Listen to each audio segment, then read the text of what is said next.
The 19th century, a time of crisis, development, revolution, and social movements that settled the basis of our modern world.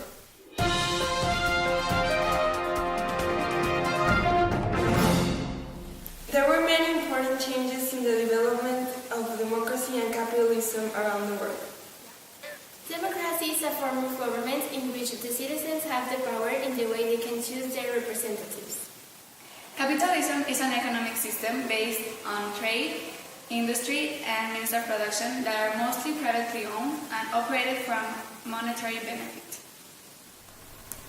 In this video, we will talk about 12 events that had an impact on the previous concepts in North and Latin America, Europe, Africa, Middle East, and Asia.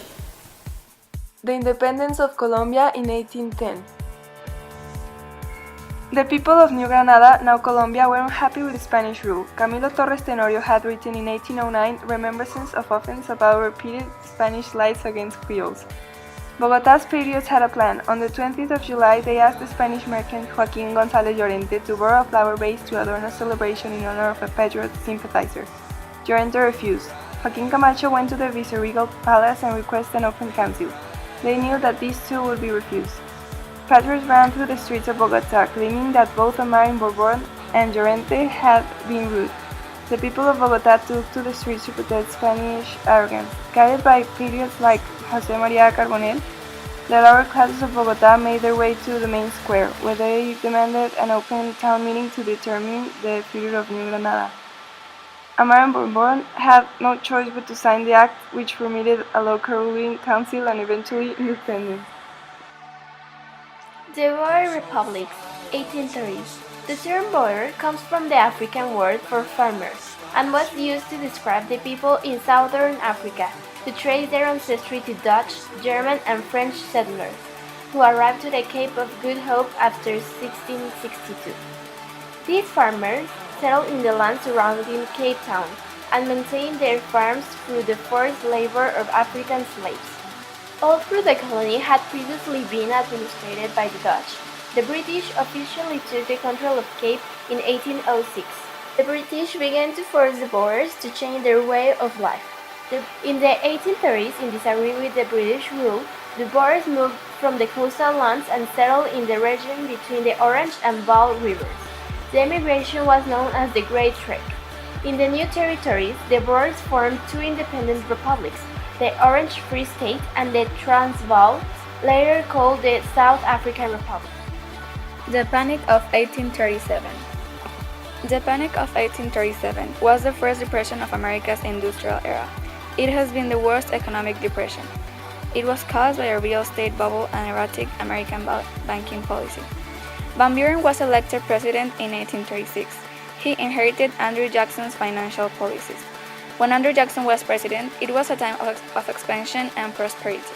Cotton production increased, agriculture expanded, cities grew, and there was a rise in sales of land and prices from them. All this led to speculation in Western lands and inflation grew. So he moved federal funds to smaller state banks and shut down the Federal Second Bank of the United States. In response to this, banks called in their loans and began suspending credits. Some banks began to close, businesses began to fail, prices to fall, and thousands of people lost their land and jobs. The crisis and the 6-year depression that followed had lasting effects on the American economy. The First Opium War from 1839 to 1842. Opium is a highly addictive drug that was grown in northern India by the British East India Company and then shipped directly to Chinese markets. Demand for opium in South China increased, and silver was flowing from China to India. China reacted and appealed Britain on moral grounds to stop the traffic in opium.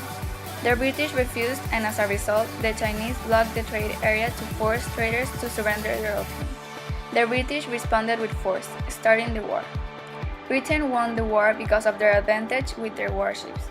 The war ended with the Treaty of Nanjing in 1842, where Chinese agreed to open 5 coastal ports to British trade, limit taxes on imported British goods, pay for the cost of the war, and give the British ownership of the island of Hong Kong. Oriental Crisis, 1840. The Ottoman Empire, which was in nominal control, was enfeebled. Mehmet Ali, the Pasha of Egypt, decided the time was right to seize independence for that country and presumably power for himself. In 1839, his force of thousands of men in what was then Syria, now Lebanon, defeated an Ottoman army at the Battle of Messid. This victory placed Constantinople and the eastern Mediterranean under threat, and so the British, supported by the Russians and Austrians, moved to forestall Mehmet's further advances and push him back to Egypt, as they wished to preserve the integrity of the Ottoman Empire. British victory cut the Egypt army's access to the coast, and without it, they were forced to withdraw their supply chain. And a peace settlement was reached which assured the continuation of the Ottomans for a few more years. The Realism movement in the 1850s. The Realism movement had the belief that the world should be viewed realistically. This movement began in the 1850s. It influenced the politics, the literature, and visual arts. In politics, the politics of reality or realpolitik were practiced. Realpolitik is a political system based primarily on power and on practical rather than ideological notions or moralistic and ethical premises. It shares aspects with its philosophical approach with those of realism and pragmatism. It focuses on considerations of power, not ideals, morals, or principles. It is historically associated to leaders such as Bismarck, Stresemann, and Kissinger. Realpolitik policies were created after the Revolution of 1848 to strengthen states and tighten social order. In Germany, Otto von Bismarck used realpolitik to achieve Prussian dominance in Germany. Crimean War from 1853 to 1856. France, Russia, and Britain were all competing for influence in the Middle East, particularly with Turkey. Control of access to religious sites in the Holy Land had been a cause of tension between Catholic France and Orthodox Russia for a number of years, and in 1853 the conflict came to a head with rioting in Bethlehem, which was then part of the Ottoman Empire ruled by Turkey. Tsar Nicholas I demanded that the dispute be resolved in favor of the Orthodox Church. These demands were not met, however, and Nicholas took the opportunity to mobilize the Russian army against Turkey. Initial Russian operations against the Ottoman Empire were conducted in Romania, with the Russian army crossing the river Prut into Moldavia on July 2nd of 1853. In response, Turkey declared war on Russia on 5th of October. The Russians destroyed the Turkish fleet at Sinopen. The British and French responded quickly. In March 1854, they declared war on Russia, expecting a quick victory. The Second Industrial Revolution, 1850s. The Second Industrial Revolution gave rise to steel, chemicals, electricity, and petroleum. Steel replaced iron, and it was used in the building of faster and smaller machines and engines, railways, ships, and weapons. The light bulb, telephone, radio, streetcars, and subways powered by electricity were invented. The development of the internal combustion engine gave a new source of power in transportation. Not everyone was benefited. Great Britain, Belgium, France, the Netherlands, Germany, and the western part of the Austro-Hungarian Empire and northern Italy were benefited. Other countries were still largely agricultural, like southern Italy, most of Austria-Hungary, Spain, Portugal, the Balkan kingdoms, and Russia. They provided food and raw materials for the industrial countries. The U.S. Civil War from 1861 to 1865.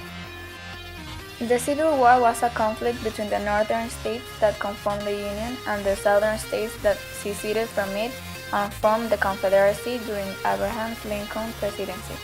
The Union president was Lincoln, who was Republican, and the Confederacy president was Jefferson Davis, who was Democrat.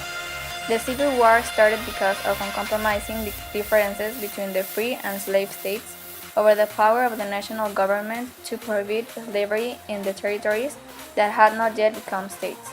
The Civil War determined what kind of nation the United States would be, whether a dissolvable confederation of sovereign states or an indivisible nation with a sovereign national government. and if it will continue to exist as the largest slave-holding country in the world. With its end, processes of rebuilding a United Nations free of slavery began. It led to freedom for more than 4 million enslaved Americans, established a more powerful and centralized federal government, and laid the foundation for America's emergence as a world power in the 20th century. Cuban independence, 1868. The idea of independence has taken root in the minds of the people of Latin America thanks to the United States independence, and it continued to grow. In Cuba, Spanish forces put down several major rebellions, including one which lasted from 1868 to 1878 called the 10 Years' War, which was led by Carlos Manuel de Céspedes. Another major attempt at independence took place in 1895 when ragtag forces including Cuban poet and patriot José Martí were defeated at the Battle of Dos Rios. The revolution was still simmering in 1898 when the United States and Spain fought the Spanish-American War. After the war, Cuba became a U.S. protectorate and was granted independence in 1902. The Berlin Conference, 1884 and 1885. Berlin Conference was a meeting organized in 1884 and 1885 with the objective of settling conflict claims on the territories of Africa. 14 European countries participated in it. No African delegates were present at this conference. The European nations had arrived to Africa looking for natural resources for the growing industrial sectors around the 1870s. The scramble for territory led to conflict among European powers. Rivalry between Great Britain and France led Bismarck to intervene, and in late 1884 he called for a meeting of the European powers in Berlin.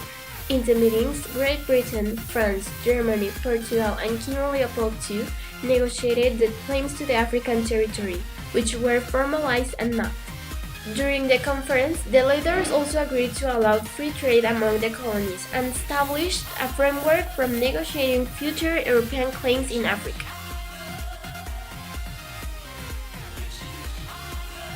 Enactment of the Meiji Constitution in 1889.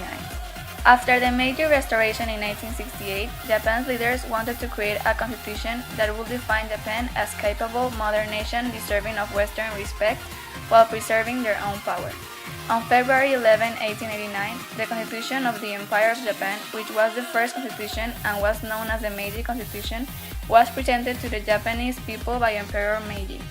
This constitution guaranteed the Japanese population freedom of speech, publication, religion, property right, and legal arrest. It established Japan as a constitutional monarchy with a bicameral parliament, with an elected lower house, a prime minister, and cabinet appointed by the emperor. This led Japan to become a modern state and one of the world's advanced civilized powers. The constitution remained in effect until 1947. Analyzing these events, we can observe the development of democracy and capitalism by the end of the 19th century in the different regions of the world. In Asia, Japan's democracy got to develop because the constitution permitted the creation of democratic institutions and voting restrictions loosed. And China's capitalism decreased after the Opium War, with Britain strengthening its power over the country.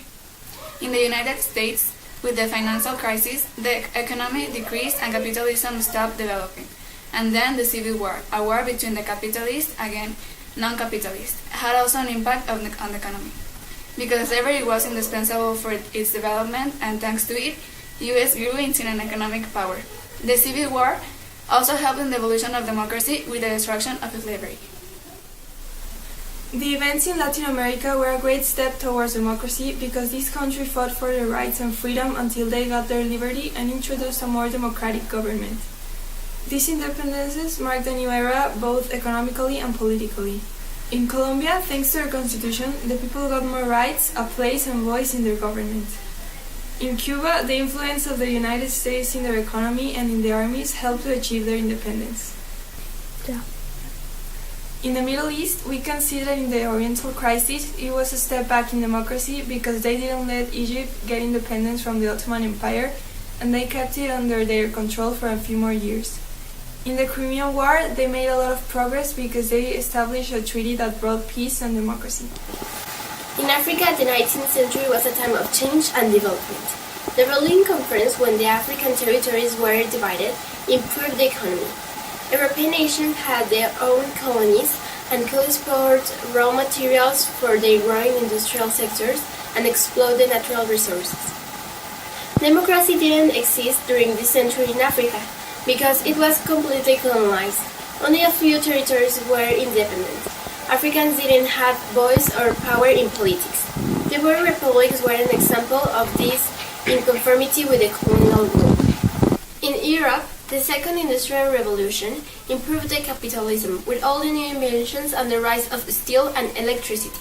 The economy in most of the countries of Europe was improved by these revolutions. Europeans could afford to buy more because of the low production costs. The form of government was radically changed by real politics in Germany. This new way of thinking was present in important events as the Prussian dominance in Germany and the liberal social policies imposed by Bismarck. Like this, we conclude our video. We hope you enjoy it.